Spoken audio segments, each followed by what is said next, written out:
Boa noite, pessoal. Para quem ainda não me conhece, me chamo Max Revoredo, sou de Natal, Rio Grande do Norte, e sou diretor técnico de canário de porte da FNO, Federação Nordestina de Ornitologia.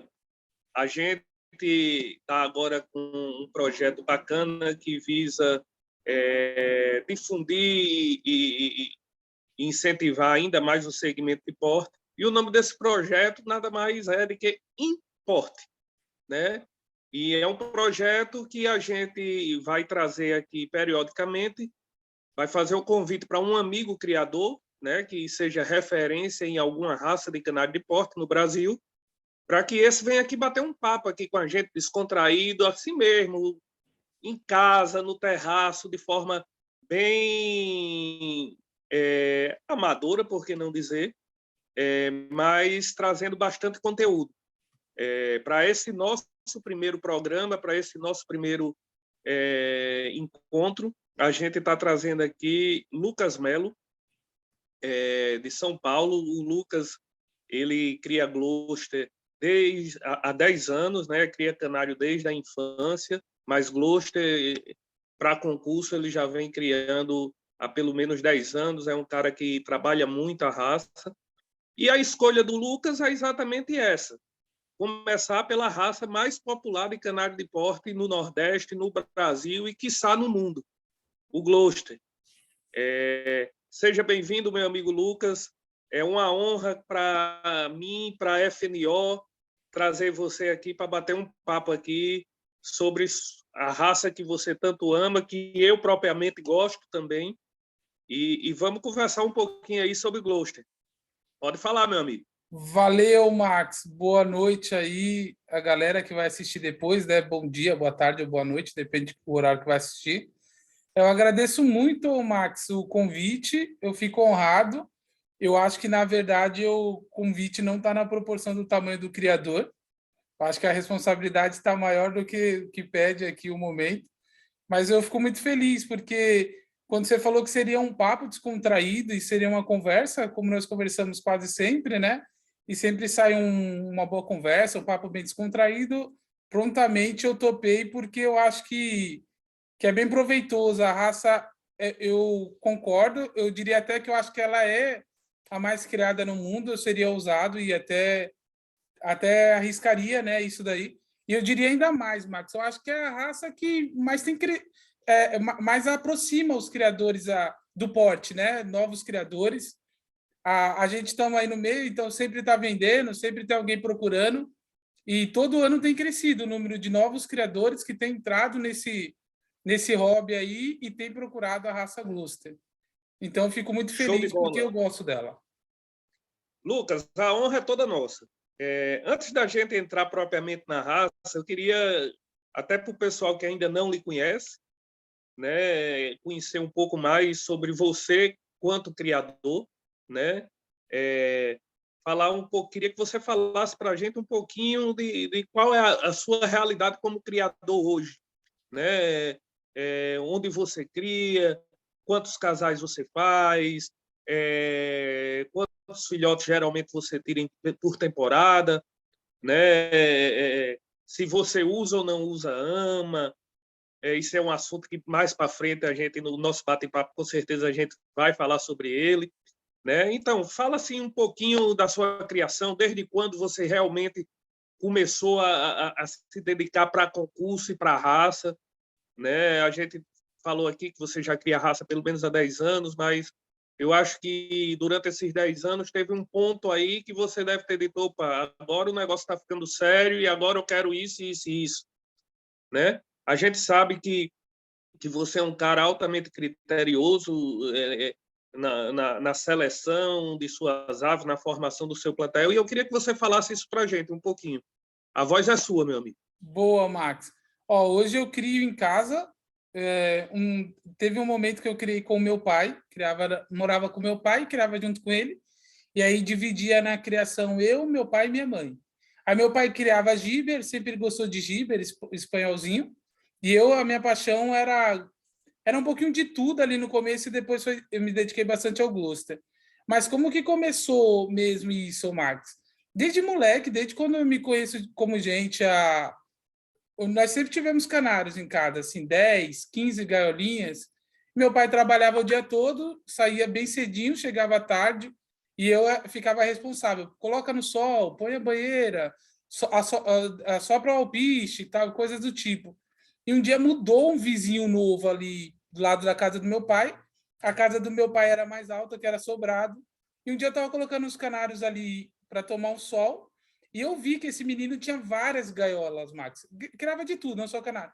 E eu vi um canário vermelho, cara. Não, nem fazia ideia que existia canário fora daquele convencional, né? E o bicho era um vermelho intenso, imagina. O menino colocou no sol, brilhou. Quando eu olhei ali em cima, que era um canário vermelho, eu fiquei louca, assim. E eu conversei com outro vizinho que sempre criou, assim, dividia várias experiências com meu pai de criação. E aí ele falou: conheço um rapaz que só cria esse vermelho aí. Deve ser caro, nunca perguntei preço. Peguei ele, coloquei no carro, fui lá. Cheguei a ser era um velhinho, bem velhinho mesmo. Assim, eu tinha passado de 70 anos. Tinha uma parede, Max, com mais de 40 canários vermelhos. Assim, intenso. E tinha alguma coisinha de cobre clássico, né? Ele só tinha para canto. Ele não gostava de colocar para criar. Nunca foi filiado a FOB ou clube, nada, mas ele sempre gostou de criar ali conforme o manual, padrão. Todas as revistas que saíam na FOB, de alguma forma, eu nunca perguntei para ele, chegava na casa dele. E aí, bati muitos papos, eu ia todo final de semana lá. Comprei, claro, meu vermelho, e todo final de semana eu ia lá aprender um pouquinho, assim. E um dia ele chegou, abriu um armário e falou assim, ó, tá vendo essas revistas aqui? Era um bolo de revistas, assim, muito antigas, assim, vinha desde lá de trás, desde revistas mais recentes. Ó, toma aqui para você ler. Pum. E aí eu lembro que a primeira revista que eu li, eu abri, e aí era uma revista do Centro Paulista, o Clube dos Frisados, né, de São Paulo. E eu fiquei doido, assim, que eu vi... Aí, na época, o Marcelo tinha os Lanca, tinha vários criadores já, os Martim, com Giber nas propagandas. Eu saía ligando para todo mundo. Oh, você tem esse canário para vender? Oh, você tem... E na época eu comprei tudo. Eu comprei tudo, cara. Comprei tudo que você imaginasse. Eu fiz meu primeiro ano, assim, criando, fora essa criação convencional, eu acho que eu fiz 20 casais e tinha tudo que você imagina. Lizard, tinha canário frisado, tinha... Fiz ali os casais tudo certinho. Um ou dois casais, assim, de... Eu lembro que eu fiz 2 de Lanca, fiz Norwich, fiz...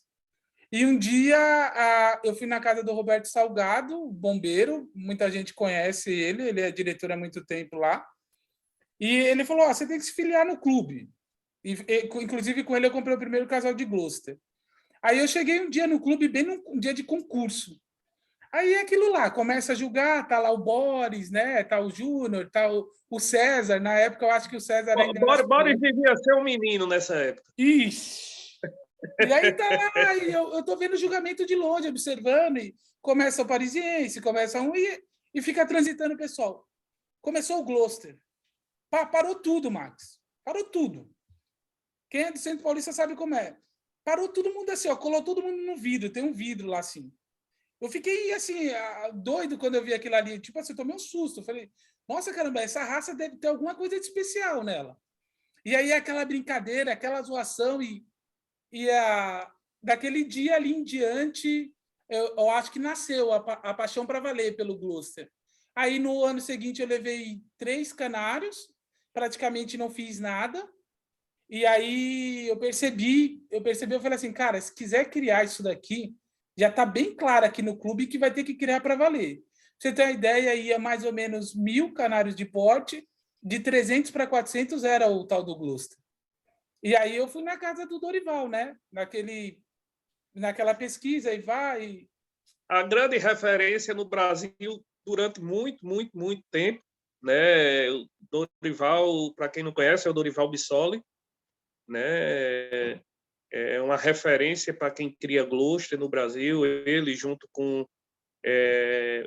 o gaúcho, fala agora, o Roloff, que me fugiu o nome, né? São praticamente os precursores da raça aqui no Brasil. Não que não vamos ser injustos, que não tenha tido outras pessoas importantes durante esse processo, mas eles estão praticamente desde o começo e nunca pararam com a raça.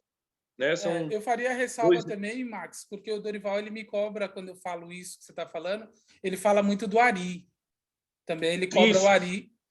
Ele fala, ó, arigato. fala, porque foi campeão brasileiro ali antes do Dorival. O Dorival fala que ajudou muito no começo da caminhada dele. E aí, Max, eu Show cheguei de na bola. casa do Dorival, assim, eu lembro como se fosse hoje, assim, um dia bem cedinho, eu nem dormi direito para ir lá, porque eu já tinha visto O fotos, né? Dorival praticamente lhe adotou, né? Ah, cara, o Dorival É é um você e o paizão, cara. Daniel, o filho dele. Tem o Vergatti também. O Vergatti está nessa família aí. Mas Vergatti fica entre Dorival e Péricles. Bem por aí mesmo. E aí, ô Max, ele é sério, assim, para quem conhece o Dorival a primeira vez, né? Eu desci do carro, tudo bem? Tô começando, eu vim comprar um canário. Ele falou bem sério mesmo, ele não brincou, não. Aí você veio e tô atrás do atalho.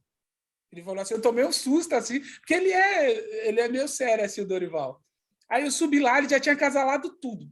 É a meca do Gloucester lá, né? Assim, sempre entrar lá, casais, tudo feitinho. Ele chegou e falou, não tem muita coisa para vender, não. O que tem é isso que sobrou, que era do meu plantel.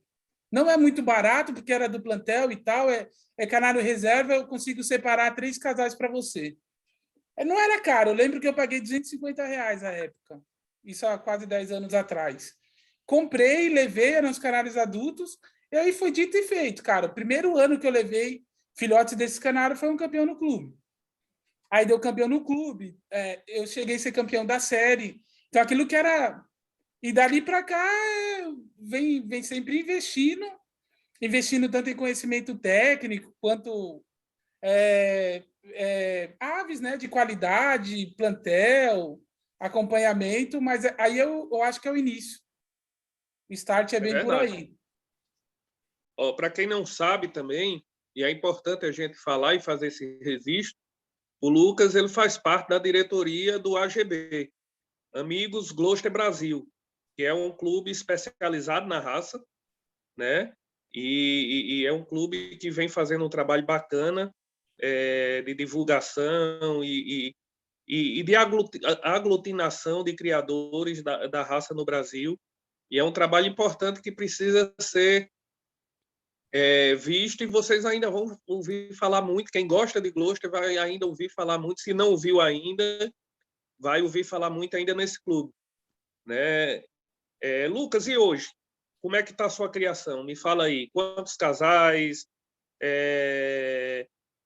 Como é que você tem trabalhado ela?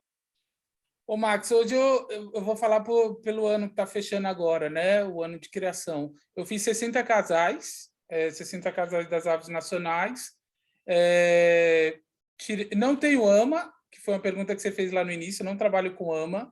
Já fiz um tempo atrás de espanholinha, eu acho que dá para administrar bem hoje, com troca de... Joga embaixo de uma fêmea que trata melhor e tal, coisas do tipo. A minha média, eu acho que é uma média baixa, mas eu acho que está dentro da média da maioria do pessoal aí que cria raça. Eu faço mais ou menos de 4 para 4,5 filhotes por casais. Essa é mais ou menos a média. Aí, ano passado, foi assustador, né? Eu fiz 6,7, mais ou menos. E aí descontrolou, fiz 80 casais, nasceu uma porrada de coisa, e aí este ano acabei que reduzi para não... Se acontecesse de novo uma média tão boa, não ficasse com o aperto que eu fiquei ano passado. Mas Legal, são Lucas. 60 casais, cara, que eu faço. Deixa eu te fazer uma pergunta. Desses casais que você faz, você falou, não, eu faço tantos nacionais. Você tem... como é a sua criação? Ela é dividida entre aves... Você tem um trabalho com aves 100% nacional, tem um trabalho em separado com aves importadas, tem um outro trabalho mesclando essas linhagens. Como é que você administra isso na sua criação? Hoje, Max, onde eu moro aqui, né? Eu moro só com minha esposa, não temos filho ainda. É uma edícula no fundo de casa, então são 5 cômodos, 3 embaixo, 2 em cima. Aí embaixo eu deixo para esses nacionais aí que nós falamos há pouco. Em cima eu faço alguns casais importados. E aí, como o time é diferente de criação, né? Às vezes o de cima começa a criar agora, quando o outro está terminando. E aí eu uso, embaixo eu uso a luz, a iluminação artificial. Então, aí não atrapalha. Por isso que eu não gosto de misturar os casais, entendeu? E até porque, assim, nós provavelmente vamos falar um pouquinho mais para frente, são propostas um pouquinho diferentes, né? Se você já chegar e misturar tudo no plantel, sem avaliar o que pode te entregar ali, você acaba se complicando mais do que ajudando aí, essas aves. Maravilha, Lucas. Eu acho que já deu para os amigos que vão acompanhar esse vídeo aí depois entenderem um pouquinho da sua criação, conhecerem um pouquinho de você. Vamos para o Gloucester, né? Vamos falar do Gloucester. Eu sou meio que suspeito, porque para mim é a raça mais bonita de canário de porta. Eu tenho uma verdadeira paixão, me faz muita raiva, porque eu considero que não seja uma das raças mais fáceis de se criar, mas são canários que chamam muita atenção. Vamos tentar puxar algumas fases do Gloucester aqui no Brasil, né, para a gente chegar a que ponto está a raça hoje. Né? Eu lembro que em um determinado tempo, eu sou muito ruim de data, de cronologia, mas a gente chegou a perceber em uma determinada época que tentava se valorizar muito o canário que tivesse o mais forma possível, né? Que fosse mais robusto, principalmente a questão da cabeça, né? E com isso se terminou que num determinado momento os criadores mesmo meio que perdeu um pouco a mão da raça, criando aves muito grandes, né? A FOB ao BJO, seguindo os padrões da raça e as orientações da CON, terminou que, num determinado momento, fez-se valer de uma rigorosidade maior com relação ao tamanho, que é um dos itens mais importantes da raça, né? E aí a gente teve meio que um hiatozinho aí até se adequar e a gente conseguir realmente chegar no padrão que eu julgo, isso é uma opinião particular minha, mais correto da raça, né? Porque quando se apertou muito essa questão do tamanho, terminou que começou a se passar e alguns criadores terminaram entendendo de forma errada, né? De achar que a menor ave era mais valorizada e deveria ser a vencedora. E muitas vezes se viu em alguns concursos aves bem pequenas, né? Mas que não demonstravam tantas características positivas da raça no quesito forma. Né? E hoje, creio eu, e aí você me corrija se eu estiver errado e também dê sua opinião sobre isso, a gente conseguiu fazer essa equalização de uma forma bem bacana aqui no Brasil. E hoje a gente tem, creio eu, que somos um dos países que conseguem melhor trabalhar a questão do tamanho na raça, né? Com aves bem pequenas, contendo as características que a ave precisa ter. E eu acho que o nível da raça melhorou bastante aqui no país. O que é que você tem a dizer sobre isso, Lucas? Ô, Max, esse é o ponto, né? Eu acho que tamanho é o ponto, porque quando você começa a falar com criadores de Gloucester, vai ser o ponto que várias pessoas pararam de criar raça por causa dessa briga de tamanho. Vários criadores estão criando e são apaixonados pela raça por conta do tamanho, por ser uma ave miniatura. No final, o tamanho acaba sendo um ponto ali que está sempre presente no debate do Gloucester. O Brasil hoje é, sim, o país que eu acho que melhor trabalha é o tamanho, principalmente de rabo. O rabo do Gloucester no Brasil é muito pequeno. Isso já está tendo algum reconhecimento fora. Eu converso com alguns amigos em Portugal, já tem esse reconhecimento. Alguns criadores na Itália e na Espanha já vê esse reconhecimento quando você compartilha vídeo. Eles ficam impressionados com o tamanho do rabo do Gloucester, mas eu acho que ainda nós não estamos no Gloucester ideal.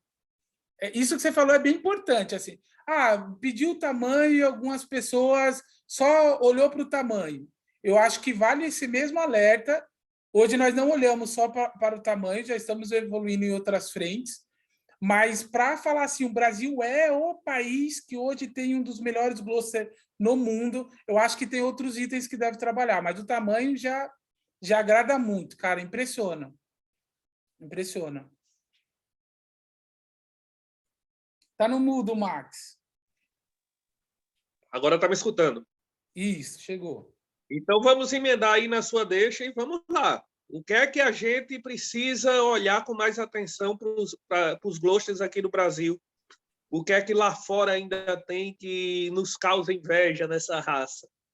Agora nós vamos entrar muito para, eu acho, que uma questão mais pessoal, né? É aquilo, se eu pegar dois glosters muito bons e colocar aqui, de repente pode ter uma divergência de opinião qual que deveria ser o primeiro, entre nós dois mesmo.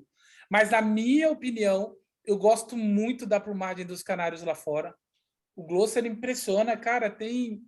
Assim, você vê pouco facho, você não vê presença de Suíça, pouca sobra de pena. A sedosidade da plumagem é assustadora, cara. A qualidade Isso do topete, influencia também no brilho, né, na cor da ave. brilho. É muito comum você pegar um canário importado e você jurar que é macho. Eu já peguei um assim e falei, opa, que baita macho. O cara vai falar assim, isso é uma fêmea. Você fala, cara, você tá... Desculpa, mas você tá até me ofendendo. Eu sou criador da raça. Eu sei que isso daqui... É exatamente o que você falou. Eles valorizam a tonalidade do... Esse levado mais opaco, eles não valorizam muito. Eles gostam que tem um brilho, né? O topete, eu lembro uma vez, Max, eu acho que mais ou menos uns 4 anos atrás, o BG, né, o Ari Nelson lá e o Zanquete, eles apresentaram um Gloucester que eu acho que foi 94 pontos, não chegou nem 95. Cara, ele fazia um movimento de puleiro para puleiro e o topete fazia assim, ó. Você vê que tinha presença de genética de fora do país, entendeu? Porque é aquilo que nós estamos falando, a qualidade de plumagem, a sedosidade, é uma plumagem que O você vê volume que... também, né? Essa plumagem leve, digamos assim, sedosa, macia, ela possibilita que você dê mais volume à ave sem fazer com que isso prejudique na forma dela. Pelo contrário, agregue até mais na forma, né? E eu acho Verdade. que, e eu concordo com você com esses pontos que você está falando aí, e principalmente a gente percebe essa diferença de uma forma mais gritante, digamos assim, nas aves com topete. Né? Verdade. Parece que o topete dos Gloucester do Brasil, eles são topetes tímidos, né? Não que sejam feios, que estejam errados, tal, não, pelo contrário, são redondos, são topetes até com volume, mas parece que ele não consegue, ele fica meio armado, não sei se a palavra é essa, ele não desce, não escorre, É. Ele é aquele né? Pelo cabelo menos essa duro, é uma né, cara? impressão pessoal que eu tenho. Ele é aquele cabelo duro, né? Que, tipo assim, a pessoa faz.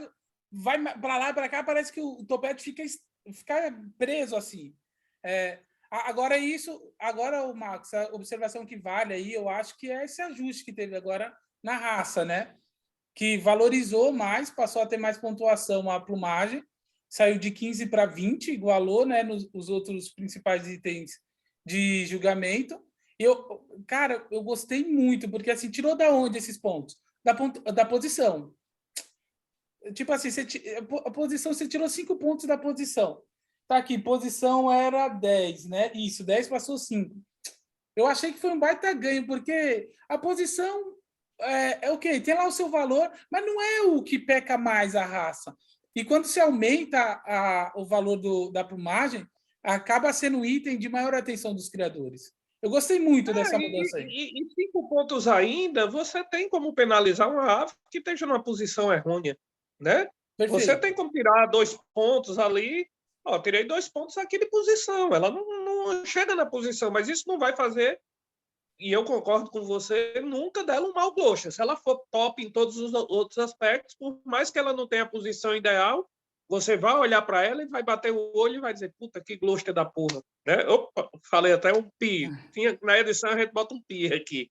Mas, ô Max, mas a posição também, eu acho que é um item de ajuste nosso, tá? Eu concordo que tem que tirar dele e colocar na plumagem, mas eu acho que... eu gosto muito de observar os canários no brasileiro. Sempre que tem ali uma semana, eu dedico um dia para passar todas as gaiolas de Gloucester, todas. Tento parar ali um pouquinho de tempo e observando e vendo. Eu vejo algumas aves que eu gosto, mas a posição não faz o 45 graus que pede a raça, entendeu?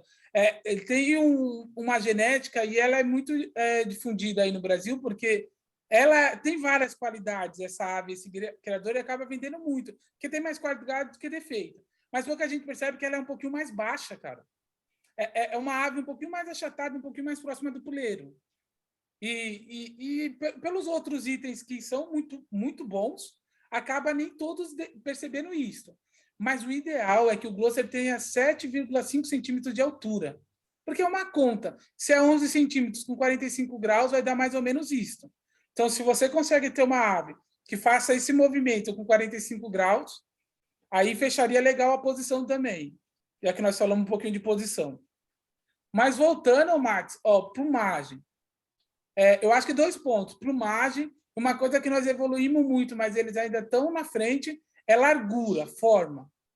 Essa largura frontal deles do canário, quando você pega o canário frontal, assim, para bater uma foto, seja o que for, você percebe que ele abre bem o peito, assim, entendeu? O canário.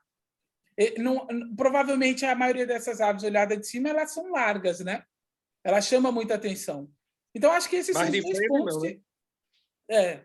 Esse abaulado, né? Esse mais arredondado do peito, isso eu acho que nós estamos conseguindo. Não estamos, já foi bem mais longe a Europa em relação a isso, a distância. Eu lembro que você fez uma arte para mim, foi 8 anos atrás. Nós colocamos um Glosser ali, né, Max? Que era uma coisa de cinema. Foi um Glosser de Photoshop. Então, e parecia um negócio de cinema aquilo ali. Tipo assim, cara, não existe esse Glosser aí. Mas hoje ele já hoje existe. Sim. E hoje é aquilo lá, ele não assusta. Hoje já tem, porque esse peito, esse mais arqueado e tal, nós temos. O dorso podemos melhorar um pouquinho, mas eu acho que essa largura é o ponto principal. Se nós conseguir, no tamanho, trazer essa plumagem, trazer essa largura, pequenininho, largo, cara, eu acho que vão virar referência aí para muita gente. Vários países vão começar a olhar melhor aqui. Lucas, tem uma coisa que me preocupa, e assim, nas nossas conversas, tanto no grupo do clube, quanto nas conversas no privado, eu acho que eu bato muito nessa tecla, e às vezes eu sou até chato. E eu concordo em tudo que você disse aí, mas tem um ponto que eu acho que a gente olha pouco. Olha pouco no sentido de que a gente está olhando para todo canto e não está olhando para aquilo. E talvez a gente consiga até atingir sem olhar para aquilo, olhando para esses outros pontos. Eu dei uma meio que de uma Rousseff aqui, mas... Mas deu para entender, vamos embora. Que é exatamente a questão do dorso, cara. Assim, se a gente pegar o que diz o manual, né, a descrição do manual, inclusive o desenho que tem no manual, e pior ainda, se a gente fizer uma análise de fotos e vídeos de aves de fora, aves importadas, a gente percebe isso de uma forma mais clara, que é exatamente a questão do dorso. Né? Aqui a gente ainda faz muita vista grossa para um dorso que, no máximo, ele chega a ser reto. Né? A gente, eu não digo para concurso, mas para plantel, a gente ainda termina aceitando no nosso plantel. Não estou me referindo a você, eu estou generalizando. Claro. Algumas aves que às vezes chega até ter um dorso um pouco arqueado, né? E eu acho que isso causa um mal tremendo ao conjunto final da ave.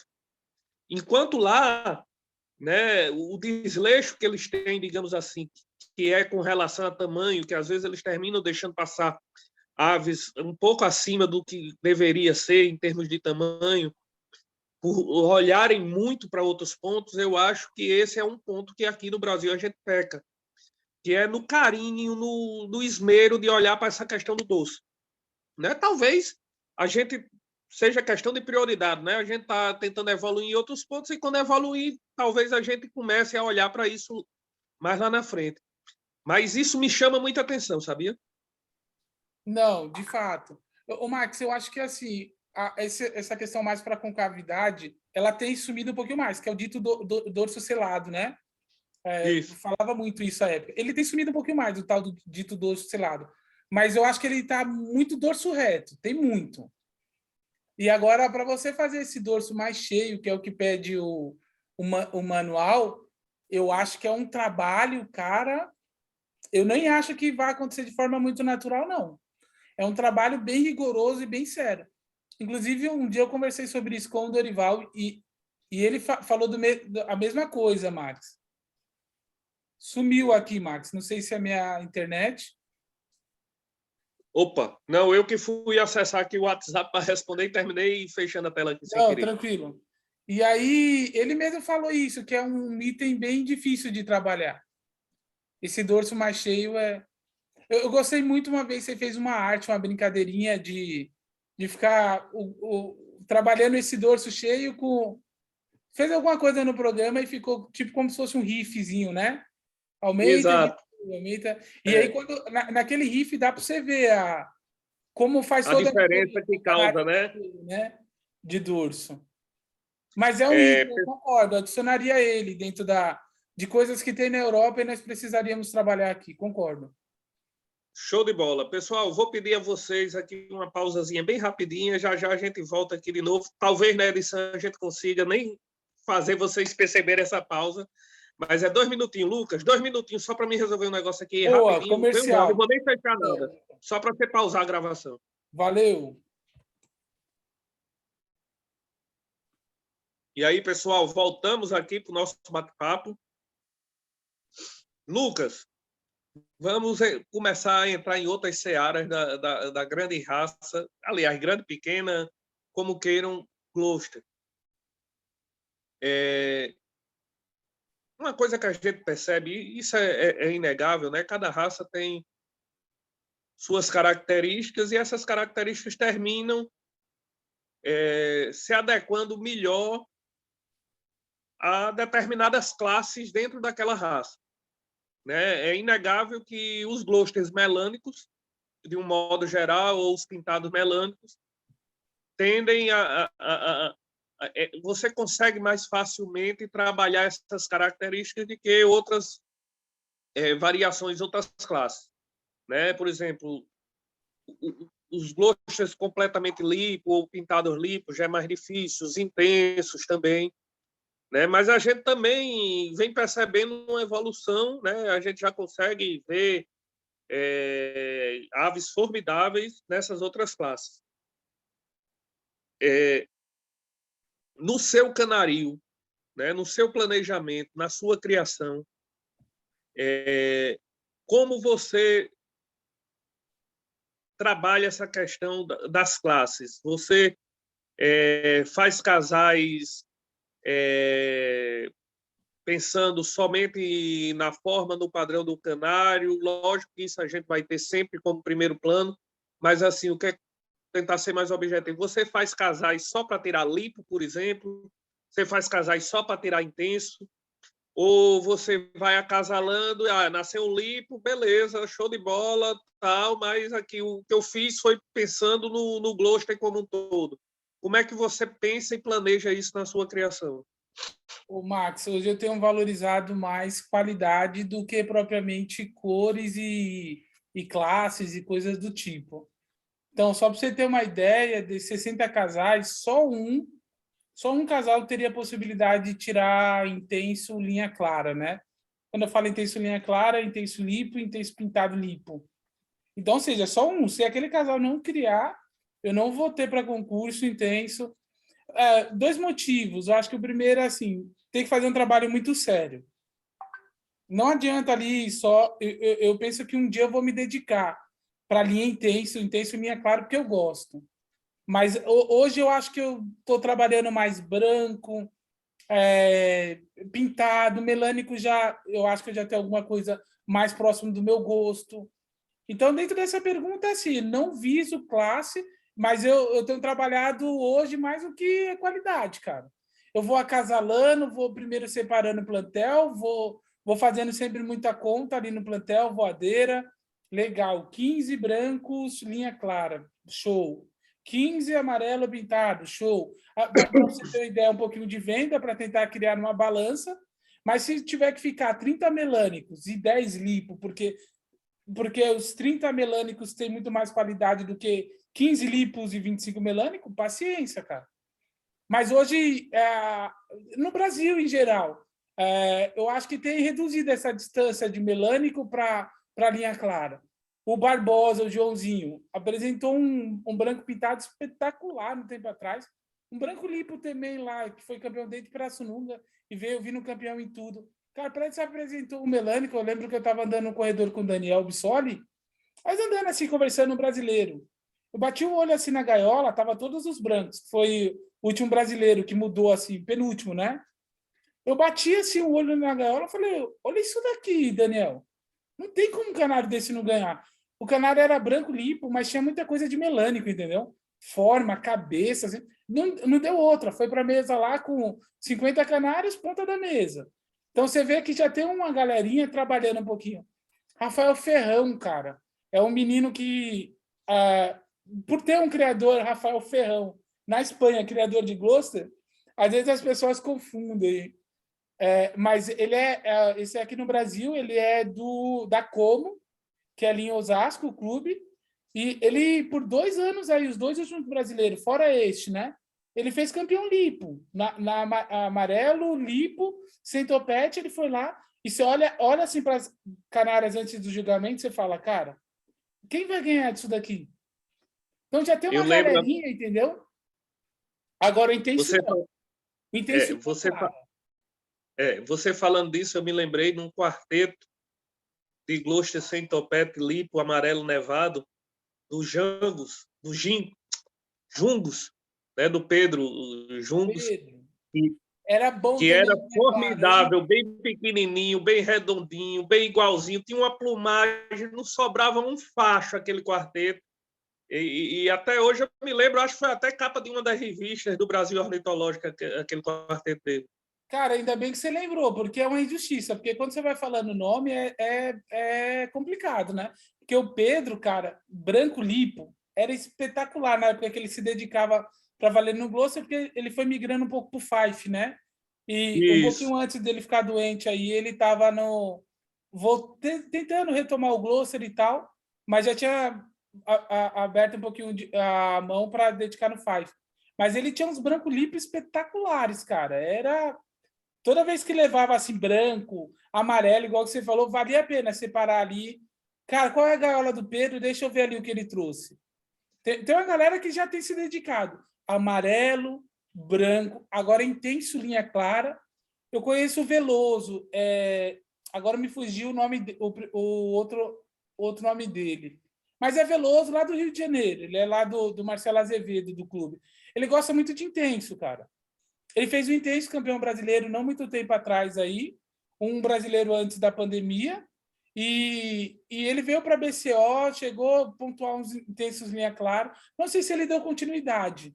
É um médico, inclusive, mas são poucos os criadores que dedicam para valer intenso linha clara. E os melânicos aí, cara, é sacanagem. Vai, 16 quartetos naquele brasileiro para valer dentro de uma mesa. Cara, 16 quartetos, nós estamos falando de 64 canários numa mesa para o juiz avaliar. Aí você vai julgar individual, passa de 100 canários no individual para você julgar, para você escolher ali os 5 melhores, sendo que a maioria daqueles de 100 que passaram ali foram os campeões no clube, porque é a cor que dá o campeão lá no clube. Então é É sacanagem, essa verdade. mesa aí é sacanagem, cara. Um outro ponto aí, né, já que a gente está falando de classe, de cor, agora, recentemente, a gente teve a abertura da série Canela para todas as raças, né? Eu digo todas, algumas raças não tiveram porque não contemplam o Canela, como é o caso do Highlander, que só pode ave lipo, o Lizard, que não... até tentaram, mas foge muito da questão da raça em si, o Arlequim português, mas o restante, praticamente todos abriram para o Canela. E como é que você vê hoje a questão do Canela? Estamos bem de Canela? Você está trabalhando aí essa mutação no seu canarinho? Como é que você visualiza isso? Ô, Max, quem me conhece sabe que eu não tinha canela no plantel, né? Sempre nasce, porque sempre tem um portador que você compra e tal, e nasce ali ou de um portador perdido e tal. Por que eu não gostava de canela? Porque eu acho que ele atrapalha para você fazer quarteto. Antigamente, né? Você tirou 10 canários pintado limpo. Se metade é canela e metade era pintado limpo normal, você já tinha uma dificuldade de... Você já reduziria em 50% a possibilidade ali, né? Então, eu não trabalhava. Quando abriu mesmo para valer, eu falei, opa, então vamos dedicar. Porque não é que eu não gostava, eu sempre gostei, mas atrapalhava. Eu acho que no Brasil agora, trazendo para o Brasil, temos bons criadores. O Juninho, o Milani. Juninho Milani, ele vive postando aí umas canária canela, chama muita atenção, é muito bonita. O Roloff, porque daí nós não vamos falar de canela, nós vamos falar de mutação. O Roloff, eu acho que em termos de mutação, já está muitos anos atrás de vários criadores. Eu lembro que nessa primeira ida no Dorival, tinha a Agatha lá. Oi, Max, está no mudo. Está no mudo. Opa, atrás não, né? Na frente, né? Há muitos anos na frente o Roloff. Isso, muitos anos na frente, perfeito. Eu lembro quando eu fui lá no Dorival essa primeira vez, ele tinha uns ágatas. Acabou que ele tinha, porque nasceu de alguma coisa que veio de fora, mas não era assim aquela...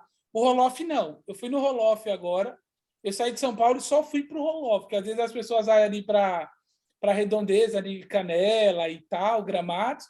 Eu não, eu falei para minha esposa, ó, vou lá no Criador, se tiver alguma coisa perto para nós fazer um turismo, nós vamos fazer um turismo. Se não, nós só vamos lá e bate. E aí tinha Canela, tinha Gramado, tinha... E ele me falou ali que trouxe algum tempo atrás essas mutações e ele gosta. Ele faz uns casais e ele está na frente. Mutação, na minha opinião, ele está na frente no trabalho. E eu acho que o Brasil está servido dessa cor. Essa cor eu o acho que vai Birilato surpreender. também trabalha uns canelas interessantes, né? Ele teve o André, ele teve um campeão brasileiro nevado, pintado. Então você vê um canela pintado na época que o pintado era junto o canela e é difícil, porque o canela acaba de alguma forma perdendo um pouquinho, né? Na época se falava muito, pedia em forma. Mas o André é bem lembrado, cara. Tem uns canela legal ele. Lucas, Agora eu tô curioso, Max, que eu acho que vai vir mutações que vai dar aquele susto, assim, tipo assim, cara, já tinha isso daqui no Brasil? Ou tem isso daqui no Brasil? Vai vir muita... né, a gente vê o trabalho muito bem feito, por sinal, do Quintas, né? Do português Jorge Quintas. Né? A gente falar de mutação em Gloucester e não lembrar dele é até a maior injustiça do mundo. Porque é o por cara exemplo, que tem mais fel, cara. Eu nunca vi o fel pessoalmente, fel, nunca vi fel no Brasil. Entendeu? Então, tipo assim, você chegar lá no Brasil, um brasileiro, já pensou, você vê assim, mas um baita canário. Vai ser show de bola, cara. Vai ser espetacular. Ele tanto tem trabalhado fel, quanto tem trabalhado acetinado, quanto, se eu não me engano, tem trabalhado opalino. E tem... Hoje os canários dele, tem canário dele botado que dá de 10-0 num canário meu clássico aqui. Acetinado tem bastante, tá, Max? No Brasil, acetinado. Né? Acetinado são duas linhas, pelo que eu tenho visto por aí no mundo. Assim, é o Quintas e é o Alcema. O René ele já vem trabalhando o Alcema ali, os acetinados faz um tempo. Vai, Felipe Brito, por exemplo, a linha dele é o René. Você pega alguns criadores na Espanha, a linha dele de acetinado é o René. O Dorival tem uns acetinados bonitos, eu vi. Inclusive, ele fez agora, nesse brasileiro, na pandemia. Na mutação, acho que o segundo ou terceiro lugar campeão. De acetinado já. Inclusive, o René, e já há algum tempo também, ele vem trabalhando muito a mutação já isabelina, né? Os isabelinos ele já vinha tirando alguns ágatas ali, mas isabelina ele vinha tirando bastante. E quando você começa a trabalhar isabelino, para acetinado é um pulo, né? Apesar, Max, eu fiz até essa pergunta outro dia para o Vlad, né? Eu acho que será que vai chegar uma hora que seja o criador do Gloucester ou o juiz vai ter que se especializar, ainda que minimamente ali, em alguma coisa de cor? Porque você vai começar, cara, nasceu o cara... E ele vai ter que trabalhar para, às vezes, aquilo lá, realçar um brilho, realçar uma cor, separar, diluir, sei o quê. Tá aumentando muito, entendeu? Tá aumentando muito. Mas você sabe que hoje o juiz de porte ele tem que entender, eu não vou dizer o mínimo, mas o médio possível em cor. Porque, assim, independente dessa tendência, né? Você sabe que eu prestei ano passado agora a prova para juiz da FOB, OBJO. Tive a satisfação, o prazer de passar na prova teórica e e agora em 2022 vou para o brasileiro para fazer a prova prática. Mas, assim, existe uma raça de cana de porte, né? E, assim, pedindo licença aqui para o pessoal, que é o topete alemão. Mas o topete alemão, na verdade, ele é um canário de couro. Né? Na minha opinião, Arrumar isso é uma opinião briga aí, hein, particular, cara? sem querer Arrumar polemizar, briga. seria muito mais fácil colocar um juiz de cor para entender de topete e julgar o topete alemão do que colocar um juiz de porte para entender não sei quantas cores e julgar o topete alemão. E essa é a realidade que acontece. Mas Né? E espanholinha tá hoje. parecida também, eu acho, né, Max? Também de Pois é, a longe. espanholinha agora abriram até o Tufator. Né? Espanholinha tem uma porrada, assim, você vai dando no brasileiro, assim, você vê várias cores diferentes, assim, de espanholinha, uns negócios meio doidos. Exatamente. Exatamente. Mas canela, Mas cara, é uma voltando... realidade que talvez seja boa, né? Porque você termina evoluindo para outros pontos que às vezes você achava ou acha que não precisava evoluir e vai ser cobrado por isso, né? Verdade. E vamos lá. Agora eu acho que vai ser, daqui uns anos, cara, vai ser um ganho sem tamanho, quando olhar para trás assim e falar assim, cara, ainda bem que nós abrimos essa cor canela, mutação, separamos, né? Eu acho que vai evoluir muito, cara. Vai evoluir É muito. verdade, é verdade. Lucas, a gente ficaria, eu acho que aqui quase uma matinê, sei lá o E quê, você sempre dá carnaval fora de época, falando sobre o Gloucester 4 dias seguidos. E a gente também tem que ter uma preocupação com quem vai pegar esse vídeo para ver, né? Porque também não pode ser um vídeo muito longo, porque as pessoas falta tempo. Né? E com certeza não vai faltar também outras oportunidades da gente chegar e conversar mais sobre esse assunto, discorrer sobre outros pontos. Então, eu queria ver se a gente falaria numa última questão que eu julgo importante, que a gente não pode deixar passar, né? Que é a questão do Gloucester, dos padrões da raça. Né? A gente sabe que o padrão é único, né? O Gloucester é uma raça de origem inglesa, e tal, o país de origem é a Inglaterra, que dita o padrão da raça e que essa raça deve ser seguida por todos os países e tal. Mas a gente sabe que existem algumas diferenças. Né? Na Europa, por exemplo, existem duas formas de se julgar, dois padrões de Gloucester, que eu não sei se os padrões mudam, e aí eu queria que você falasse sobre isso. Mas que existe pelo menos duas formas diferentes de julgar, dois critérios diferentes, que é o padrão CON, né, que é a Confederação Ornitológica Mundial, e o padrão IGBA. Explica primeiro para a gente o que seria esse padrão IGBA e quais as diferenças entre um e outro, se é que você pode nos falar sobre isso. Boa, Max. O Gloucester ele é de 25, né? 1925, que você falou pelos ingleses. Veio ali de Border com Crest. O Border tinha um tamanho bem menor do que tem hoje e tal. E em 1966, foi fundado o IGBA. Então, uma sociedade ela tinha muito essa proposta mesmo vai muito o que é feito esses clubes de especialistas e tal, e coisa, era ali pelos ingleses. Mais para frente, nós tivemos uma mudança nisso que você falou. Antigamente, assim, o detentor da raça, o país que criou a raça, ele determinava os ajustes e as mudanças dentro da raça. A COM mudou isso daí, ela deixou o processo mais democrático, que no meu ponto de vista é muito bom isso daí, e ela passou alguém põe a proposta dentro da mesa, a proposta vai em votação, e se aceita a proposta, ela passa a valer. Dentro dessas questões aí, nós tivemos a questão do tamanho, que nós falamos lá no início. Então, foi proposto, foi julgado, logo nessa mudança. Os ingleses não concordaram com esse ajuste muito radical, né? Eu acho que talvez ali no começo eu tenha perdido um pouquinho a mão, que valorizou, igual você falou, muito tamanho, esquecendo algumas outras coisas. E acabou que essa sociedade, que era lá desde 66, desde lá para trás, ela ganhou força. Vários criadores que eram filiados à COM, eles, inclusive juízes, nós estamos falando aqui agora do René Alceu, Ele foi lá, apresentou a carta de renúncia, deixou de ser juiz se dedicou exclusivamente ao IGBA.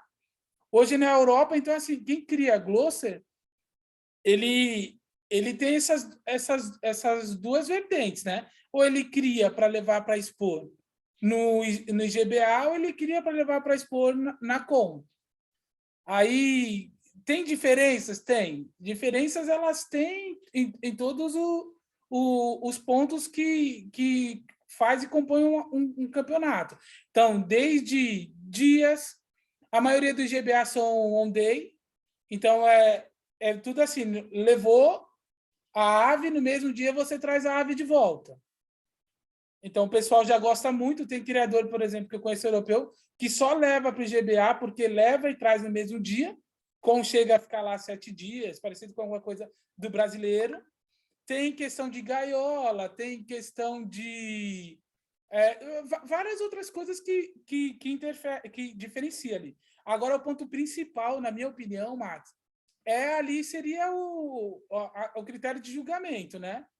Os itens de julgamento são os mesmos, os pesos são diferentes. Vamos falar de tamanho. Tamanho, a COM ela tem no manual os limitadores. Ela fala de 11 até 12,9. Então, ela delimitou um período ali para o tamanho dito ideal, né? O aceitável. Ele já não tem tamanho no IGBA. Ele não tem tamanho. Ele fala o menor possível. É claro, o IGBA é tudo em inglês, então esses textos que é mais curto é mais fácil de você entender. Isso está bem claro, não é interpretativo, é o menor possível. Então, ele não limita. Eu converso, vira e mexe, converso com o juiz IGBA, mas aí, esse negócio de tamanho e tal. Cara, se é bem pequenininho, não reúne as outras qualidades, não é campeão, é o menor possível. Então, ele foi pequeno, mas não foi possível ser um Gloucester dentro de todos os itens. A COM, dentro do tamanho ainda, o tamanho é o primeiro item de critério para desempate, dentro daquela tabela, né? Eles têm aquelas tabelas de itens prioritários para desempate, o tamanho é o primeiro.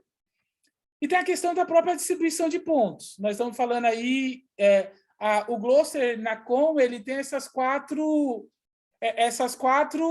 colunas, né? Eu diria, agora com a questão da plumagem. É o tamanho, a forma, a cabeça e plumagem, cada um com 20 pontos. Agora, se você vê no IGBA, o tamanho já não tem os mesmos 20 pontos da COM. O tamanho tem 15 pontos. E esses 20 pontos, a maioria eles quebram, 15 e 5. Então, você vai, assim, por exemplo, vamos falar de cabeça. Aí eles põem 5 a cabeça, 15 cabeça e 5 nuca. Tipo, ele sempre põe alguma coisinha, entendeu, Max? De diferença ali para completar o 20, mas abrindo. Então, vamos lá, cabeça. 15 a cabeça e 5 bico, que seria um item ali dentro da cabeça. Todos, ele não tem um peso 20. Deixa eu te perguntar uma coisa. Na prática, né, um campeão do IGBA e um campeão do COM, né, analisando a mesma classe, aves que teoricamente competiriam juntos num campeonato unificado. O que se percebe de maior diferença realmente é o tamanho? Eu acho que isso daí vai depender de país, Max. Que até isso tem um ponto, entendeu? Acho que vai depender de país. Tem países lá na Europa que está jogando quase que igual. Tem países na Europa que é possível você fazer um campeão com um canário, tanto na COM como no IGBA, o mesmo canário. No mesmo ano, levando exposição, e tem criadores que levam e bate lá nos dois. Agora, tem países que já é distante, entendeu? IGBA está em 27 países. Aqui nas Américas, ele só está mais lá em cima, né? Estados Unidos, acho que Canadá, por ali. Mas lá nos outros países lá na Europa, por exemplo, Portugal. Portugal é bem próximo. IGBA e COM. A maioria dos criadores expõe nos dois. Agora você vai, por exemplo, na Espanha. Pelos criadores que eu converso na Espanha, já é uma guerra, entendeu? Já é uma guerra, já são características diferentes, já são... Inclusive, teve um campeonato recente lá na Espanha, E a chamada, né, o Foden lá do campeonato, era aquele caça-fantasmas, com o fantasma, com a bolinha e o... Tipo, fantasma que não. Como se fosse já uma provocação para com, tipo, isso que vocês estão criando não é o que os ingleses determinaram que é Gloucester. Então, você já vê que já tem uma rivalidade, né? Eu perguntei outro dia para o Alceu, essa mesma pergunta que você fez, eu fiz para o Alceu. Eu fiz 15 perguntas para eles, eu tenho aqui, algum dia eu acho que eu vou divulgar em algum lugar, seja um artigo, eu perguntei, é possível um canário ser campeão na COL e no IGBA, o mesmo canário? Ele diz que não, porque os canários do IGBA são muito melhores. Então, você vê que no Alcema já tem alguma coisinha, né? Para quem entregou uma carta de renúncia de juiz né? Já tem. Mas eu acho que é assim, ô Max, já teve muito mais distante, isso daí já foi uma briga muito mais ferrenha, e hoje em dia está mais pacífico, dependendo do país, vive quase que harmonia. Vive quase que harmonia. Show de bola, Lucas. Vamos falar de um outro ponto, que esse também eu considero uma grande diferença daqui do Brasil para Europa. Quando eu falo Europa, eu estou falando fora, de um modo geral, né? Mas é onde, digamos assim, se a gente imaginar a Europa como um continente e que ele né, onde talvez abrigue a maior quantidade de países criadores dessa raça, que é a questão da gaiola, né? A gente percebe que o julgamento lá dos Gloucester são feitos naquelas gaiolas caixote, que aqui a gente usa muito elas para estúdio, né? Para fotografar, para filmar e tal, e lá são gaiolas de concurso, caixotinho e tal, e aqui a gente usa aquela gaiola tradicional de canário de coco. Até que ponto você acha que isso influencia na forma da ave, ou não influencia? Ou seria um ponto que a gente deveria olhar com mais critério? E até também puxando um paralelo e um gancho, né? O AGB, que você é diretor, né? Que é um clube especializado, poderia ser, caso você julgue que realmente faz diferença esse tipo de gaiola, poderia ser um diferencial as exposições do AGB serem a partir de um determinado ponto, claro, quando houver condições disso, se privilegiar o uso desse tipo de gaiola, né? O que é que você tem a falar sobre isso para a gente? Ô, Max, eu acho que a primeira coisa, assim, por que aquela gaiola é a gaiola na caixinha? É facilitação para o próprio juiz. A gaiola todinha, ela tem ali marcas e locais, ainda que discreto, que elas auxiliam o juiz. Então, por exemplo, o fundo dela é assim normal reto e ele faz um acabamentinho assim para fazer um telhado.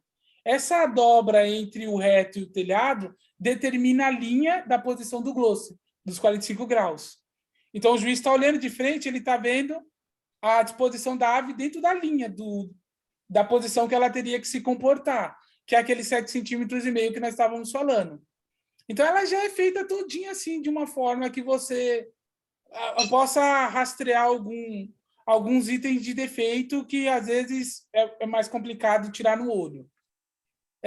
Eu acho que é um sonho, que nós tivéssemos essas gaiolas no Brasil, assim, do mesmo jeito que a Túnel foi um sonho para o York Club lá, mas eu gosto muito, Max, eu tenho treinado pouco reclamar, eu tento entender muito, principalmente o lado da FOB, eu acho que a FOB ela é parceira. Eu acho que se um dia ter essas gaiolas, seja lá o que for, eu acho que os clubes especializados precisam ser o facilitador para isso. FOB, tá, o que eu posso fazer para facilitar? Em vez de reclamar, em vez de... Cara, o que é viável, o que não é viável, entendeu? Pronto, o que o York fez é espetacular.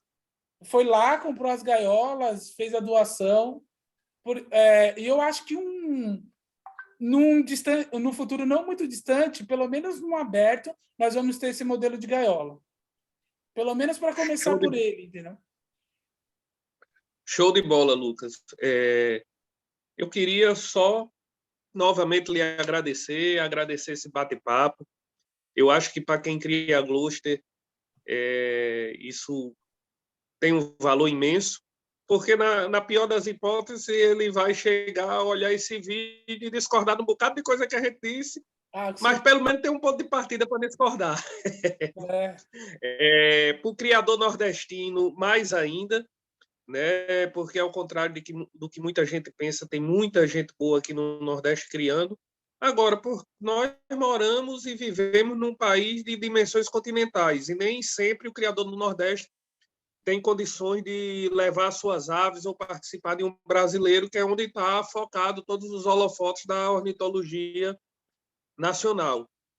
Eu mesmo sou exemplo disso, crio canal desde os 13 anos de idade, já tive no brasileiro, não competindo, e sei que lá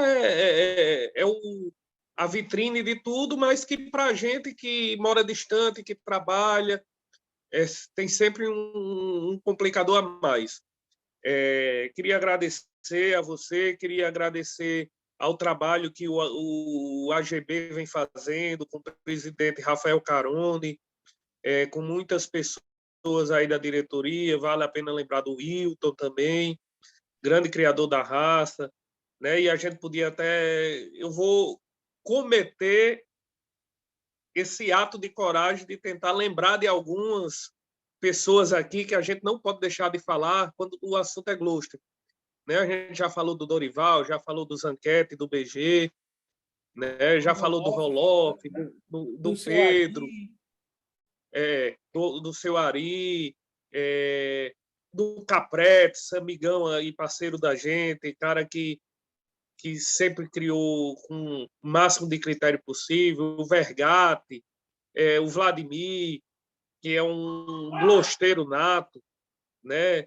Aí tem muita gente boa, rapaz, que fica até difícil a gente lembrar de todo mundo, né? O Flávio Gonçalves também, que é um cara que cria bastante tempo, né? Vá lembrando aí, vá lembrando cara, o Joãozinho Barbosa, o Paulo, o Birilato, o Paulo Bissoli, entendeu? Como é que você vai esquecer? Paulo Bissoli, Fábio Góes, tem muita gente... O Dutra, cara, eu gosto... Dutra, Dutra. E aí vem um monte de gente aí, o Milani também.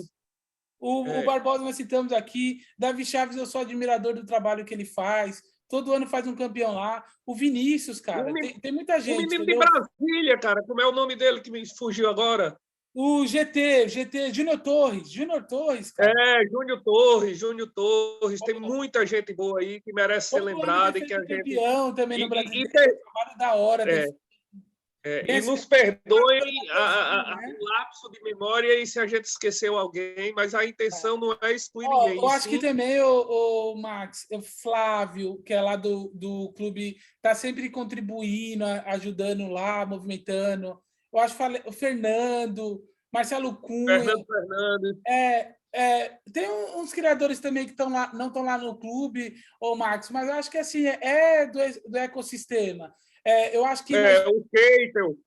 O Reginaldo Kroll, Reis, Omar, entendeu? É uma galera que eu acho que no final, assim, abriu o clube, são 2 clubes especializados, cada um tem uma forma de proposta de pensar, lá você vê que nós somos assim, mais brincalhões, tal, nós estamos sempre, muito embora não pode brincar lá dentro do clube, né? Nós estamos, mas assim, nós gostamos de gerar muito assunto, todo dia 100, você vai olhar assim, lá tem 100 conversas, tem um monte de coisa. O outro clube já gera mais material assim técnico, você vê revista. Então são propostas diferentes, mas todo mundo quer uma mesma coisa, cara. Quer o crescimento o crescimento do Gloster. Quer que agradecer também aos amigos criadores internacionais que estão sempre nos ajudando, né? O Hugo, que recentemente teve dando palestra para o AGB, participa do nosso grupo de formativa sempre que pode, né?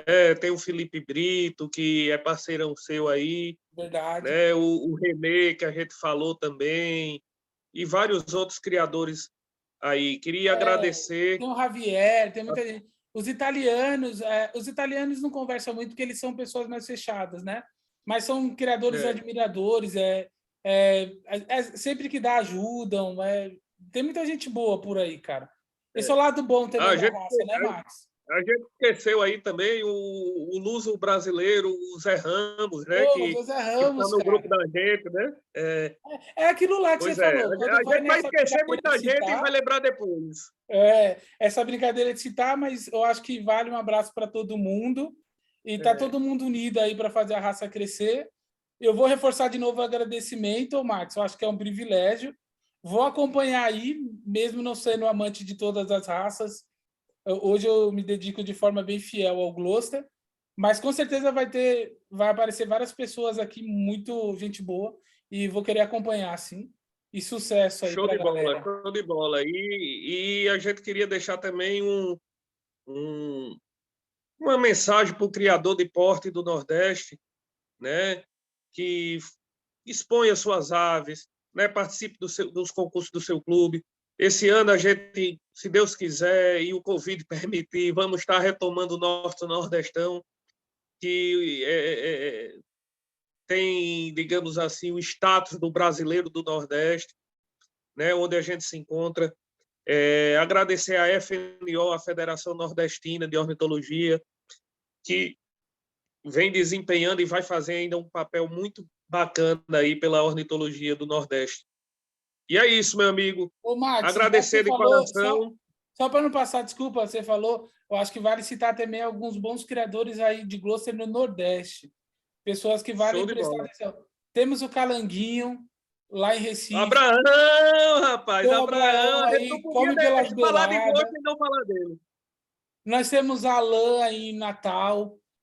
Já tem 2, 3 anos aí que eu tenho mandado umas aves bem interessantes, boas. Ele tem investido, se Tem dedica o a Gleison também. Gleidson, tem o É, Breno. Nós temos o Ferreira lá em tem Fortaleza. Também é uma isso. pessoa ali muito antenado. O Davi Linardi. Davi, entendeu? É bem legal assim saber que todo canto aí no Brasil tá aparecendo É criadores. verdade. Boa, Max. Valeu, cara. Valeu, meu irmão. Obrigadão. Um Beijo no abraço. coração e tamo junto. Tamo Valeu. junto. Um Tchau. abraço.